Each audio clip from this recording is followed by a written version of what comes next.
Salut le monde, c'est Rotio pour une nouvelle vidéo et aujourd'hui je vais vous présenter un objet, voire un véhicule. Au décembre 2019, j'ai reçu un drone, l'Anafi de Parrot.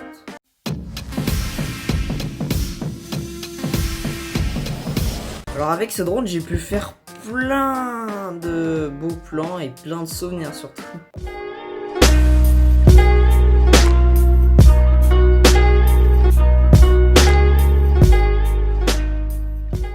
Du coup les amis, ça a été une intro plutôt rapide comme vous avez pu le voir. Mais bon, passons à la suite. Alors du coup, quelles sont mes premières impressions? Mes premières impressions, elles étaient plutôt bonnes. J'ai trouvé que la mise en main était plutôt simple.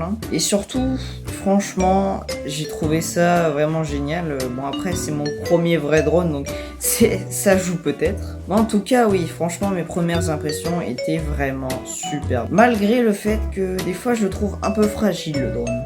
Donc du coup, ce drone, parlons-en.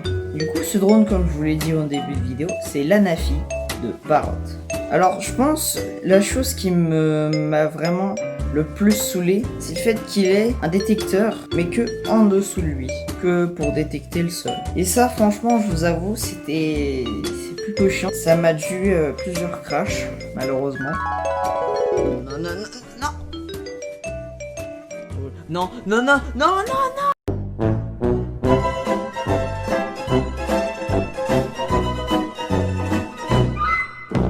Mais bon, après, ce qu'il y a comme point positif, c'est que déjà, forcément, c'est la 4K 30 fps, ça c'est vraiment génial. Et un mode HDR, ça c'est encore mieux pour avoir un meilleur résultat, un meilleur rendu vidéo. Ce qui est bien aussi, c'est qu'il est vraiment silencieux par rapport à ses frères de Parrot. Et surtout aussi, il est très léger et très aussi peu. Il tient dans une petite boîte. Regardez-moi ça. Ça, franchement, regardez-moi la taille de cette boîte. Là-dedans, il y a le drone. Il y a vraiment le drone. Et donc, du coup, oui, le drone, il pèse 320 grammes. Ce n'est rien du tout. Et la manette, pour information, si je me souviens bien, c'est 386 grammes. Ce qui est vraiment bien aussi avec ce drone, c'est que ses ailes sont pliables. Et c'est comme ça aussi qu'il peut rentrer dans cette petite boîte. Sinon, forcément, on aurait besoin d'une plus grosse boîte. Alors du coup, le drone, malheureusement, contrairement à ses frères et sœurs, il a une stabilisation sur 2 axes. Contrairement, comme je vous ai dit, à ses frères et sœurs qui, eux, sont pour la plupart sur 3 axes. Alors aussi, ce que j'ai remarqué, franchement, parce que, voilà, je tiens quand même à le dire, c'est que la protection du stockage de la carte mini SD, eh bien, franchement, c'est pas ouf, hein. Il y a juste un petit bout en fer que j'ai réussi à péter les 2-3 premiers jours. J'ai dû un peu remettre en place, parce que voilà. Mais, franchement, ça, c'est peut-être l'un des points faibles. Mais bon, vu toutes les autres qualités qu'il a, comme, du coup, sa légèreté, son bruit vraiment pas du tout excessif, il est vraiment silencieux et tout plein de choses, c'est vraiment plutôt bien. Après, malheureusement, j'ai trouvé, après ça c'est que pour moi, mais j'ai trouvé que le drone il se vidait assez rapidement de sa batterie. Genre, c'est toujours mieux d'avoir 2 batteries de l'Anafi ou peut-être une batterie externe pour le recharger. Parce que je pense que pour avoir une plus longue durée, comme quelque chose comme 1h30 voire 2 heures, c'est mieux d'avoir 2 batteries. Parce qu'il ne tiendra jamais pendant 2 heures de vol, drone. Donc pour moi ça c'est peut-être bien l'un des points faibles ou points qui moi me saoulait un peu, parce que du coup j'avais un peu moins de temps possible de vol avec, donc moins de temps de prise de vidéo. Et je vous avoue, des fois, mais pas tout le temps, ça me faisait chier.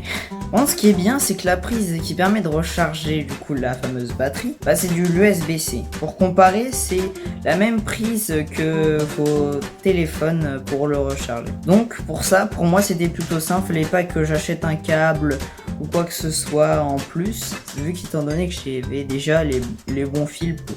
Aussi, ce qui est bien avec ce drone, c'est qu'il a une application.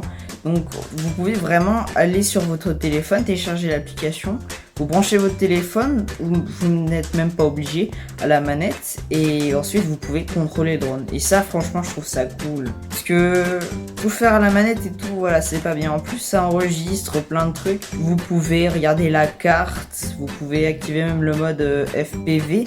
Si vous ne savez pas ce que c'est, en gros c'est un mode où vous mettez votre téléphone dans un casque VR et vous pouvez voir ce que voit le drone. C'est vraiment super bien. Voilà, après il y a plein de trucs qu'elle peut faire. Elle peut aussi prendre en charge des modes de prise, enfin je sais pas comment dire ça. Genre des modes par exemple de déplacement, si je veux être en sport il va aller beaucoup plus vite. En cinématique il va être plutôt pour des cinématiques. Vous avez compris. Et dernière petite information, c'est que le drone peut se lancer pour... c'est-à-dire, comment vous expliquer ça clairement? C'est-à-dire qu'on peut le prendre et faire ça. Voilà, c'est un peu vague, mais c'est-à-dire qu'on peut le lancer, qu'il décolle en fait. Et ça, je trouve ça plutôt sympa. Voilà, à chaque fois, des fois au début, c'était mon petit plaisir de pouvoir le lancer. J'aimais bien faire ça, malgré que des fois j'avais peur qu'il se casse la tronche, hein, forcément. Mais bon, je trouvais ça plutôt sympathique d'avoir cette possibilité de le faire décoller comme ça. Bon, bah je pense qu'on a fait à peu près tout le tour de toutes les choses que j'avais à dire sur le drone. En tout cas, toutes les propriétés du drone. Et maintenant, je vais finir cette vidéo sur plusieurs petites compilations de moments que j'ai plutôt aimé. Je vais me taire et je vais finir cette vidéo sur une compilation, vraiment, comme je vous ai dit, de tous mes vols. Allez, à plus.